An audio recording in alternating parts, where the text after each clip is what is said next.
E aí, chegou o primeiro. Boa noite. Boa noite, pessoal. Desejar as boas-vindas aí a todo mundo que está com a gente. Vou convidar a minha querida companheira de trabalho e amiga Beth Albernaz, Elizabeth Albernaz, para a gente apresentar a live.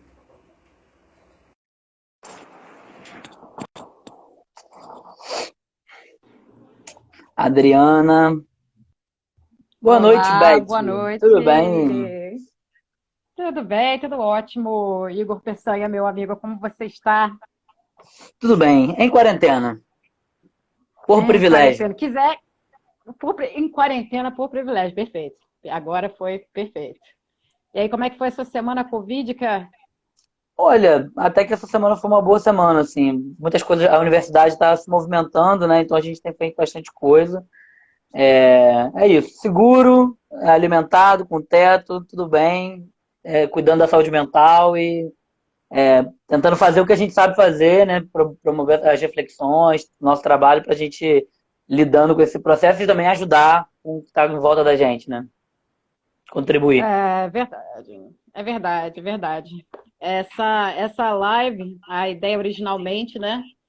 Começou com uma conversa muito informal, né? Então, que a gente estava tendo de reencontro, né? Eu estava voltando aqui para o Brasil, tinha acabado de chegar, e a gente tinha acabado de entrar, porque foi logo uma semana e meia depois, né? Já todo mundo entrou nessa coisa mal resolvida de não sei se estamos, mas estamos, né? De afastamento social, ou que Né? seja, né? Que se chame isso que a gente está vivendo nesse momento, né? Mas eu tinha acabado de chegar uma semana e meia depois, isso tudo aconteceu. A gente estava meio ainda dando conta de estar em casa 2 semanas, eu acho. E aí a gente começou a conversar sobre fazer. Não, a gente começou a conversar sobre a vida. E aí depois, no final, a gente chegou à conclusão de que a gente podia fazer uma live, já que estava rolando um fenômeno de lives, né? A gente passou basicamente uma hora no Skype falando dos nossos trabalhos, dos livros, o que a gente tinha lido, qual série que a gente tinha Uma visto que tinha ajudado nerdice, a gente a né? pensar. Isso, um papo de nerd, papo de nerd. Foi aquela conversa que você só tem com algumas pessoas nessa vida. Exatamente, E você preza essas poucas pessoas, né? Com certeza, né? com Muito, certeza. muito, muito. Bom, acho que a gente pode ir começando, né? Podemos, Acho que temos a 20 gente. pessoas conosco nesse E momento. temos 4 minutos já por Isso. dentro do horário. Então faça Vamos, as vamos honras, por favor, minha cronometrar. amiga. Sim. Vamos cronometrar, Igor. Alguém tem que pôr moral nessa parada. Senão o Instagram põe por força, né? Tudo sob Então vamos controle. começar. Bom, sim. Então, é bom começar avisando que essa live tem teor alcoólico. Então, se né, as crianças, existirem crianças na sala, as pessoas tiverem problemas, a gente só mostra o gargalo, não mostra o nome do santo, né? Para não fazer propaganda desnecessária, já que a gente consome álcool na live. Então, vamos consumir álcool chiquemente, né? E conversar sobre pesquisa, que é o que a gente mais gosta de fazer. Então, vamos lá. Hum, hum. Oh, meu Deus. Saúde. Saúde. Saúde, amigo. Saúde. Bom, então a gente falou um pouquinho dos motivos, né, fortuitos da vida que nos levaram a fazer essa live.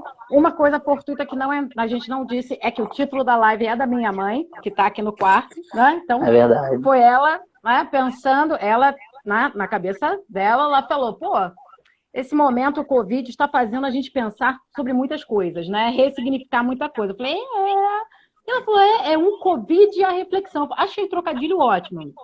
Achei de uma densidade sociológica profunda. Então, achei que a gente podia propor isso e a gente propôs a live depois dessa conversa com esse nome, né? Então, é importante fazer essa tributação de autoria, né? Porque foi Dona Estela Claro. aqui que foi a autora do título, né? Mas depois que isso aconteceu, a gente agora está virando um grupo maior, a gente está crescendo. Então, agora a gente faz parte agora, o Covid, a reflexão, ele é uma LAESP Live, né? É uma das lives que o LAESP, que é o grupo de pesquisa que eu coordeno com o professor Lene Pires, LAESP é Laboratório de Estudos sobre Conflito, Cidadania e Segurança Pública. Certo? Eu tenho que ler sempre. Não, nunca vai. No dia que eu não ler, Vai ser um dia diferente. Mas o nome é quase uma declaração de direitos, assim, né? É uma profissão de fé, né? Primeiro ato de fé é você decorar o nome do grupo, que é... E Laesp não te dá essa dica, porque é Laboratório de Estudos sobre Conflitos, Cidadania e Segurança Pública. Então, né? Então a gente entende. Então, é uma Laesp Live que a gente está fazendo, uma das, né? A gente vai falar da outra daqui a pouco. A gente está fazendo em conjunto com eu e o Igor, institucionalmente, amicavelmente, estamos como, né? Mas, institucionalmente, ele está representando aqui no PID, ele vai falar sobre isso, que também é um grupo que faz parte de uma rede mais ampla de pesquisadores, que é o Instituto de Estudos Comparados em Administração de Conflitos, que é o INEAC.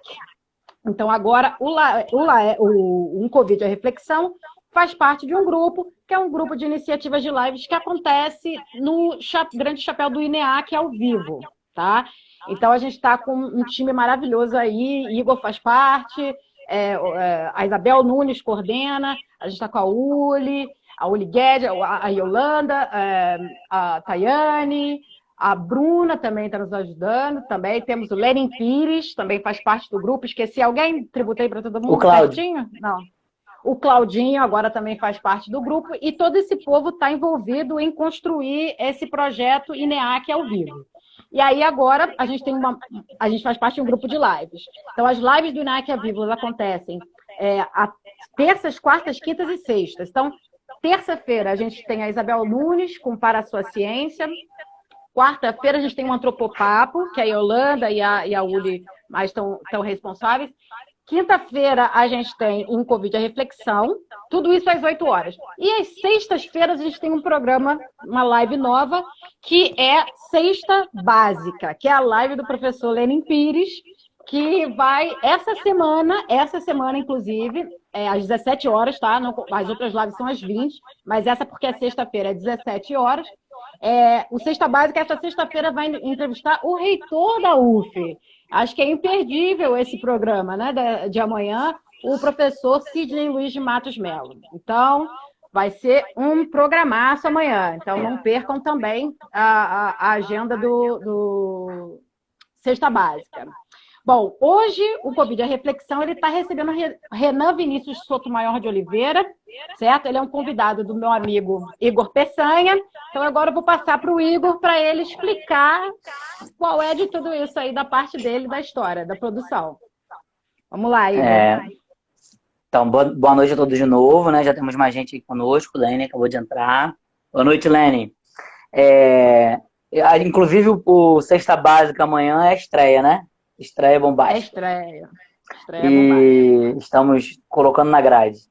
E aí o Renan, que inclusive interagiu agora com a gente, eu vou definir o Renan da seguinte maneira, antes da gente trazer ele para a conversa. Eu costumo, quando ele foi chamado para ser secretário de articulação institucional da DPU, que é uma das funções que ele exerce atualmente, além de presidente da CNDH e pesquisador, né? É mestre pelo PPGSD também. Eu falei uma coisa para ele, que eu falei, Renan, poucas vezes eu me senti tão representado por alguém com você recebendo esse convite, porque é uma pessoa muito engajada com o tema que ele pesquisa e com que ele trabalha na defensoria. É algo com que ele fala com muita paixão. Eu falo, qualquer pessoa que está conversando com você 15 minutos sobre a defensoria fica com vontade de ser defensor, porque você fala disso com muito coração. Então eu acho que essa é uma boa maneira de definir o Renan, na minha percepção, assim, do quanto ele coloca energia no trabalho dele, na pesquisa dele, na reflexão dele, e a gente achou que era muito oportuno, dado que a gente tem vivido, trazê-lo para trazer essas impressões, tanto da pesquisa quanto da atuação dele prática como defensor, para dividir com a gente, né, essas reflexões, essas impressões, e a experiência que ele está tendo com o trabalho no CNDH, para ver o que a gente pode pensar sobre esse Brasil aí com S, né? Que a gente tem aí e que está cada vez mais difícil de pensar sobre nesse contexto que a gente está vivendo, né? Mas eu queria te fazer uma proposta, Beth.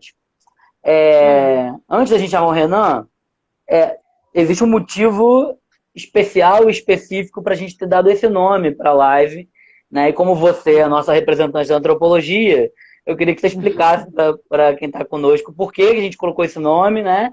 E aproveitasse para deixar a sua provocação para o Renan, já que a gente, né, vai chamá-lo para integrar a conversa. Sim, sim, perfeito. Então, eu acho que eu vou deixar logo tudo, provocação, tá? Eu explico o título, vou fazer logo o meu pacote, tchau, porque daqui a pouco dá 15 minutos. Então, bom, Renan, primeiro queria te agradecer muito por você estar participando do programa hoje. O tema é de extrema relevância, né? Eu tenho retornado a contatos com pessoas do meu campo e que são moradores de favelas e periferias, né?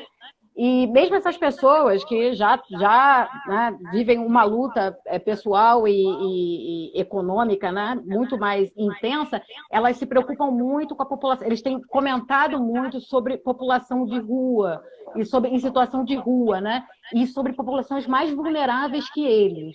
Né? Então, assim, na percepção dessas pessoas com quem eu tenho conversado, existe uma concentração, por exemplo, de proteção do Estado. Assim. Existe uma coincidência de recursos, porque eles usam os mesmos canais distributivos. Né? Então, os cartões, os números aquilo que caracteriza os objetos do Estado, né? Digamos assim, os certificados do Estado, né? Papel, carteira. Quando você não tem você está num nível de informalidade, você não tem nenhum número para você não está associado a nenhum projeto da prefeitura, você não tem criança na escola, você não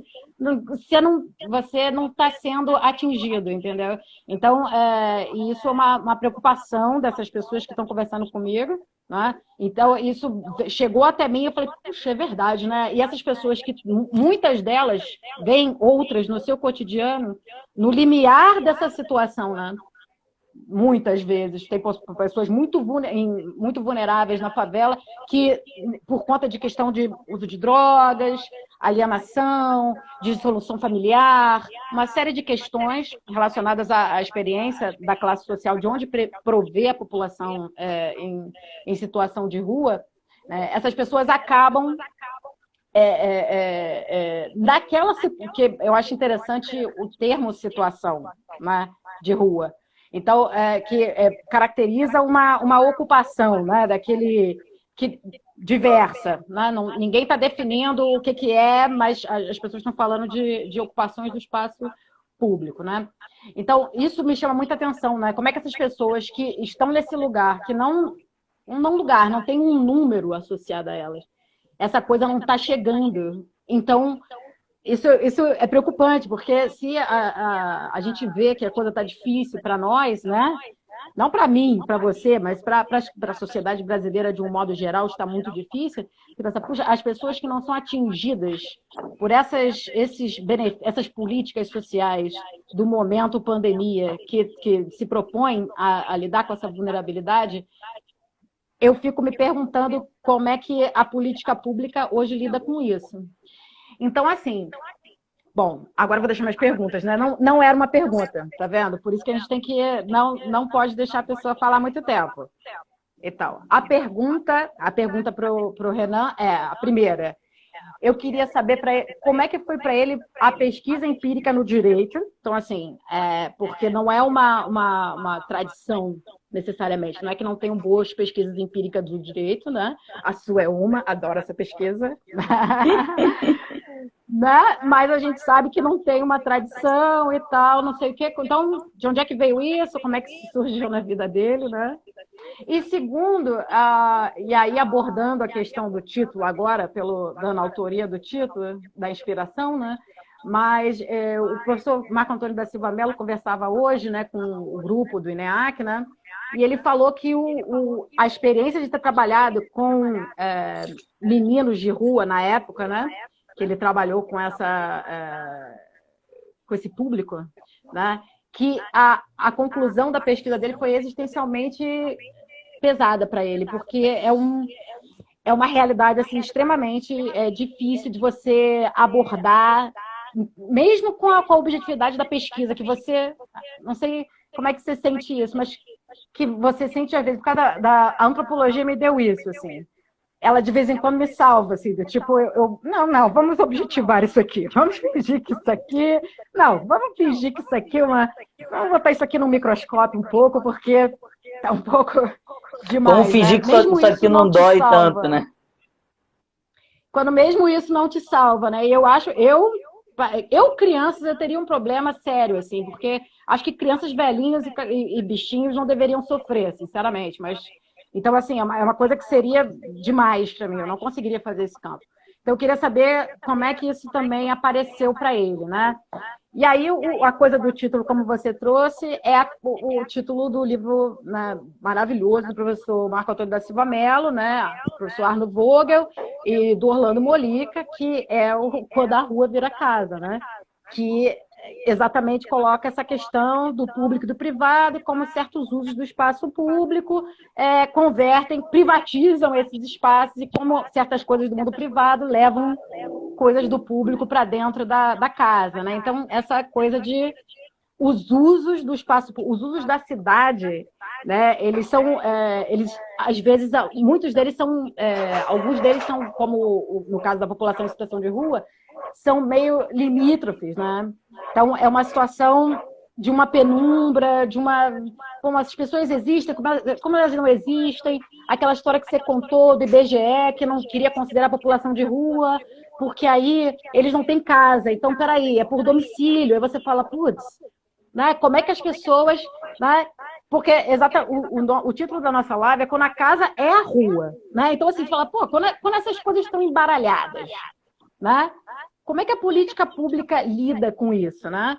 Porque exatamente essa inversão entre casa e rua é uma discussão entre o público e o privado, né? Que é uma divisão, né, ontológica para o direito, né?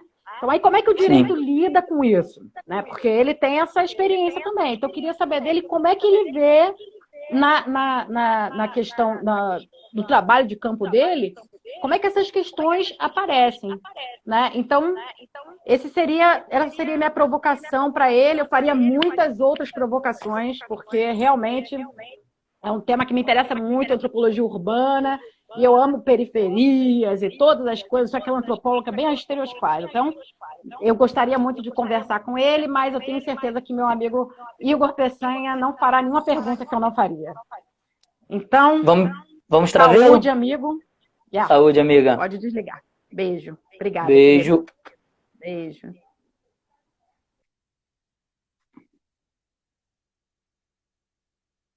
Trazer o Renan. Um minutinho, galera.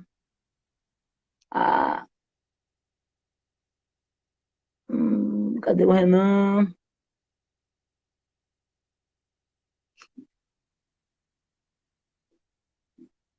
Vamos ver se o Renan aceita.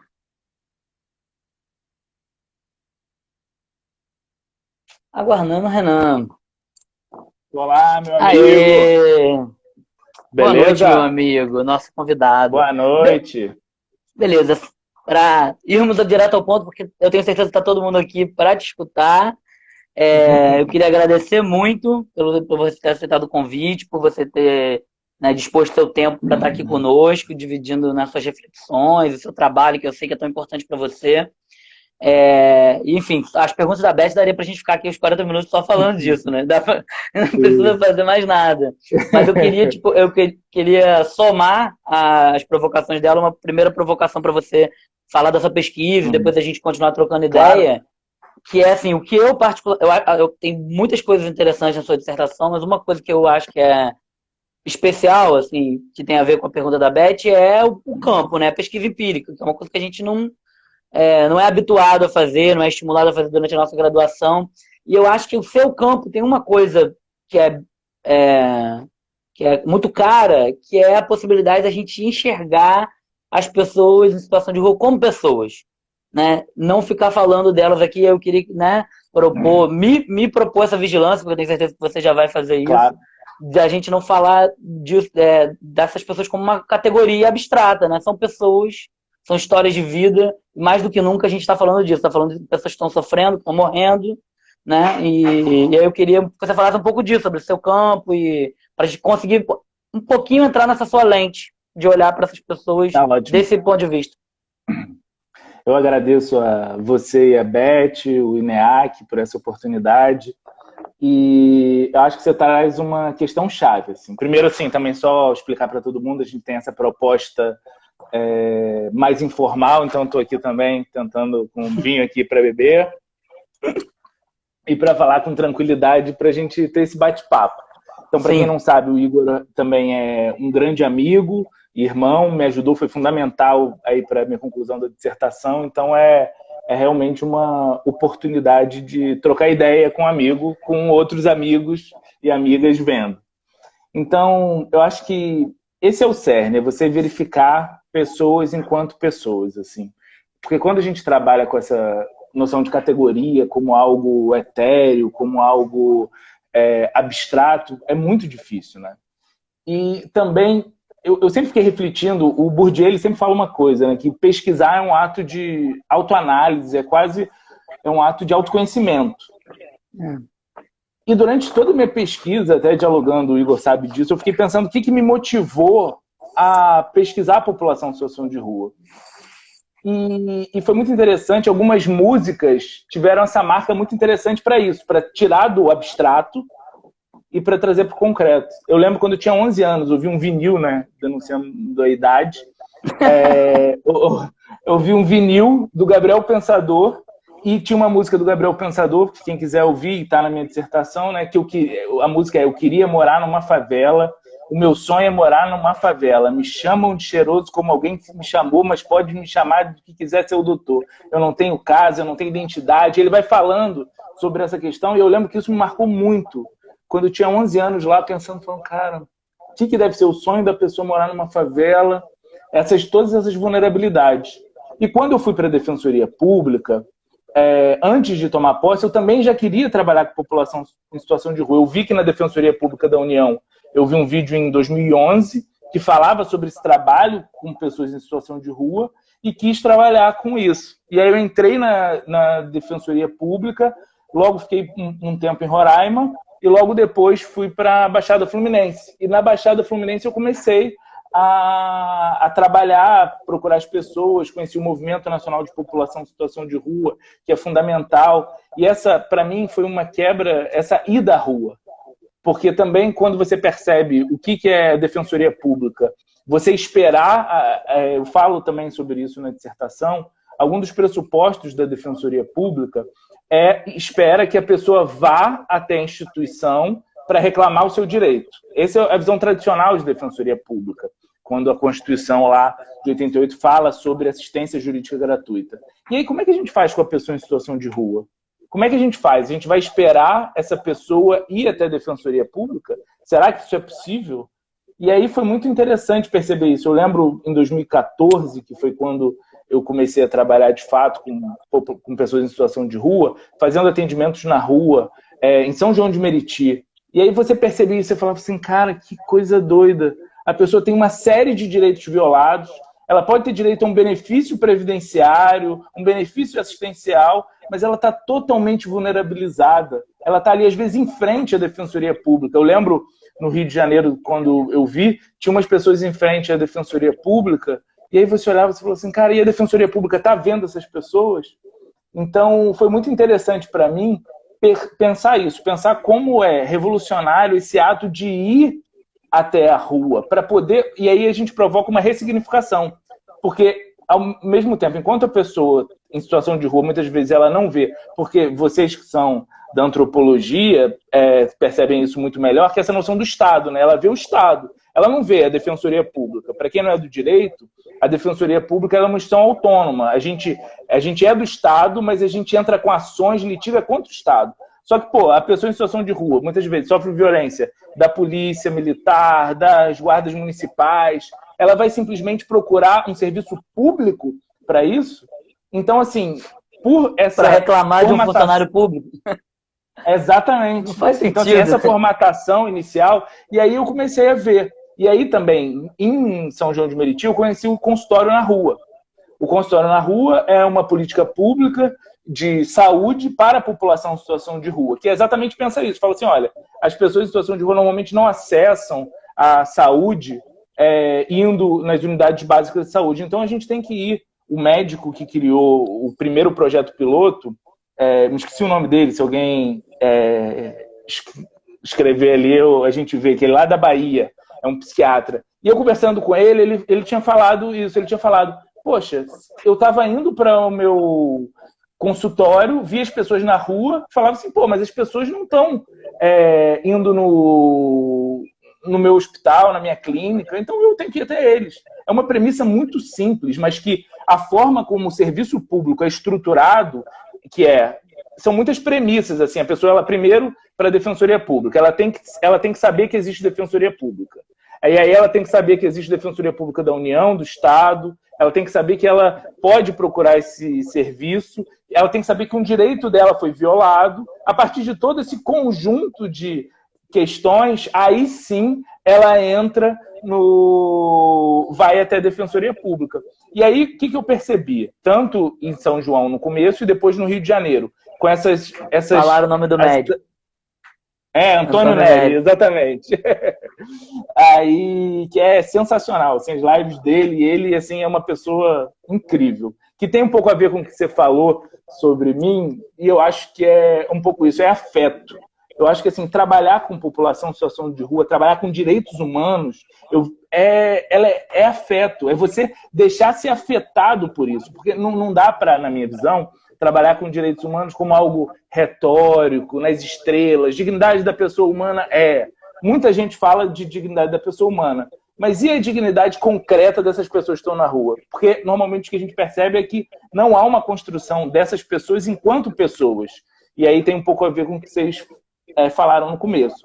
E aí, percebendo essa ida à rua da Defensoria, ela revoluciona por quê? Ela quebra esse paradigma.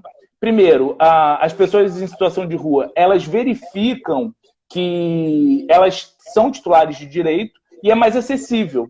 E a partir dessa ida, é um movimento de ida da Defensoria para a rua, e aí eu conversava muito com a Maria Lúcia, que é uma grande companheira, que faleceu em 2018, uma amiga de luta, que foi a maior professora que eu tive sobre pessoas em situação de rua, sobre direitos, aprendi muito com ela. E ela sempre falava também dessa questão, que ela achava interessante sair da rua, mas ela sempre falou que a população em situação de rua, e todos do movimento, muitos do movimento também falaram isso, o Leonildo Monteiro, que é uma grande liderança, sempre falaram para a gente também que a população em situação de rua vá até a Defensoria. Então, assim, o movimento que eu percebi no Rio de Janeiro foi a gente indo até a rua, conversando com as pessoas, prestando assistência jurídica, as pessoas depois elas voltavam na Defensoria, porque elas se sentiam aquele espaço era delas. Assim. Então, assim, a gente fez várias atividades, seminário, roda de conversa, a gente fazia... e era muito legal. Eu lembro na minha pesquisa eu falo um pouco sobre isso, em 2016 a gente fez um primeiro seminário de população em situação de rua e Defensoria Pública, e aí nisso tinha a Defensoria Pública do Estado, Defensoria Pública da União, a gente fez um dia na DPU, outro dia na DPE. E aí, nesse dia, o primeiro dia na Defensoria Pública do Estado do Rio, foi muito interessante. Tinha umas 200 pessoas em situação de rua dentro da Defensoria. E aí você percebia que todo mundo, aquilo era um evento para todo mundo, para as pessoas em situação de rua e para os que a gente chama de domiciliados, ou como uma amiga minha chilena diz, pessoas em situação de casa. Ela situação de rua, mas fala assim também situação de casa, né? Porque... E só uma coisa que eu vejo que a gente tem várias pessoas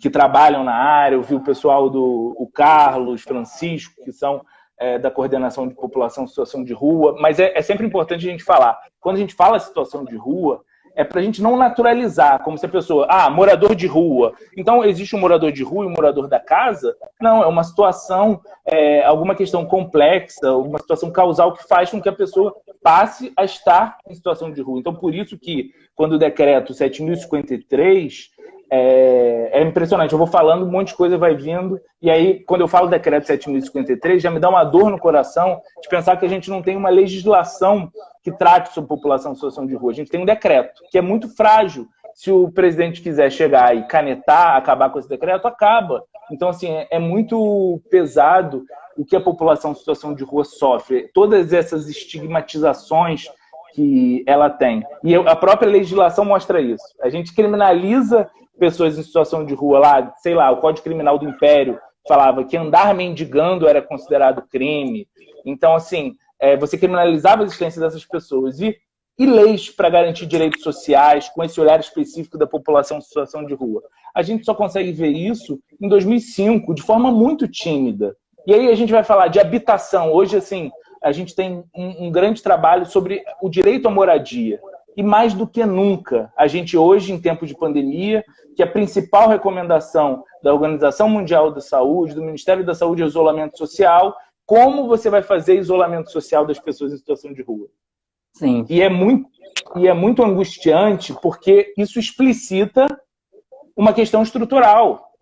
Porque isso sempre houve. As pessoas em situação de rua estão sofrendo.